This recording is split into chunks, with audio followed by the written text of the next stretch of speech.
মিলির বয়স ৩৫ বছর, কিন্তু তাকে দেখলে মনে হবে ২ বছরের শিশু।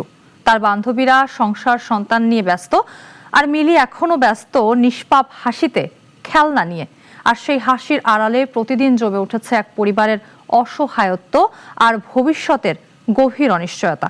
বাগেরহাট প্রতিনিধি মুশফিকুর রহমানের প্রতিবেদনে আরো জানাচ্ছেন প্রিয়াঙ্কা সেন।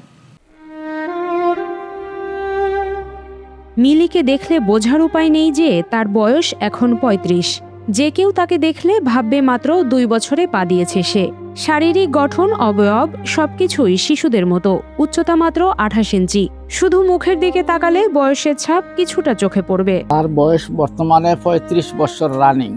ছোটবেলা থেকে এই কষ্ট করে আসছে, এই পর্যন্তই, এখন পর্যন্ত এই কষ্টের মধ্যেই আছে।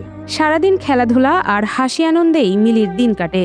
একে একে জীবনের ৩৫ বছর কেটে গেলেও তার দেহ ও মনের মাঝে এখনো এক শিশুর বসবাস।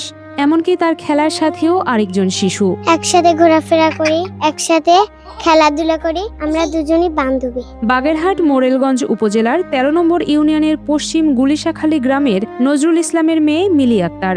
বয়স ৩৫ বছর হলেও ২৮ ইঞ্চি মিলির মাঝে এখনো রয়েছে শিশুসুলভ আচরণ।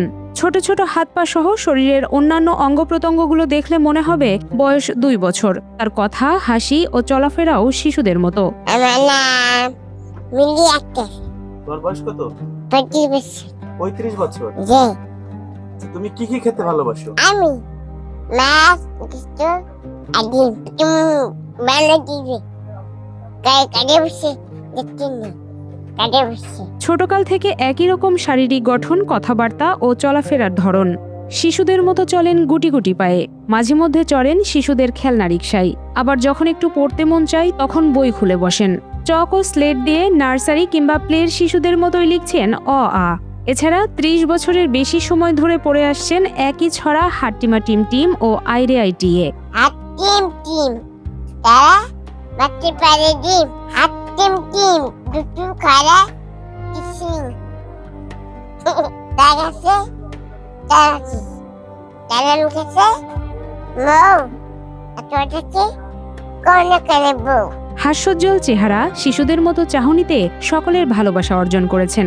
কখনো বাবা মায়ের কোলে, কখনো শিশুদের সাথে খেলাধুলায়, আবার কখনো ৭ বছরের ছোট ভাইয়ের কোলে চড়ে মিলির সময় কাটে। ওর চলাফেরা আপনারাই দেখতে পাচ্ছেন, ও তো এখনো ছোট মনে হয় যেন। আসলে ওর বয়স তো অনেক বড়, আমার বয়সে ৭ বছরের বড়।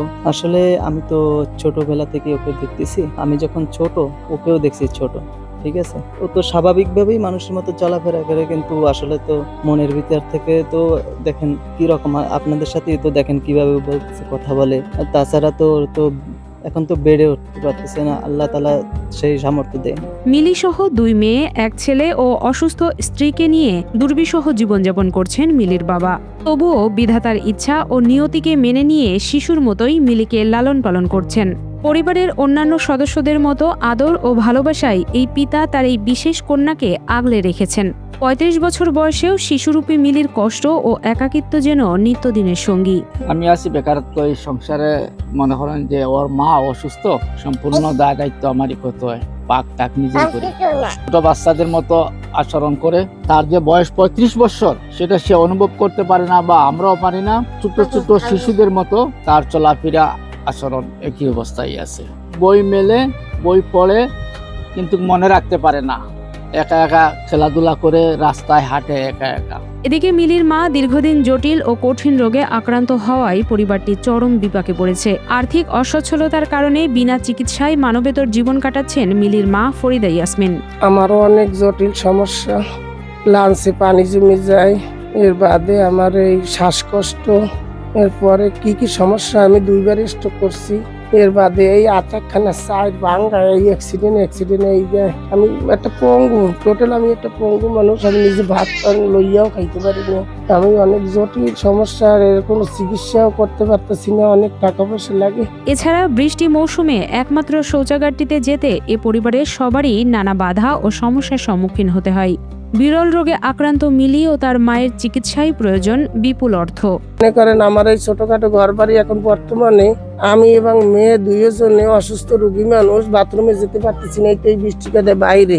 ঘরের মধ্যে যদি আমার একটু বিল্ডিং ঘর হয়, এবারে ঘরের মধ্যে একটু বাথরুম গোসলখানা এগুলি হয়, তাহলে আমাকে সবচাইতে ভালো হয়। মিলি আক্তার 8-10 জন স্বাভাবিক নারীর মতোই হয়তো বেড়ে উঠতে পারতেন।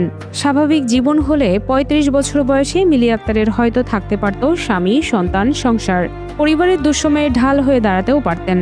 কিন্তু এখন তাকে নিয়ে সবার দুশ্চিন্তা।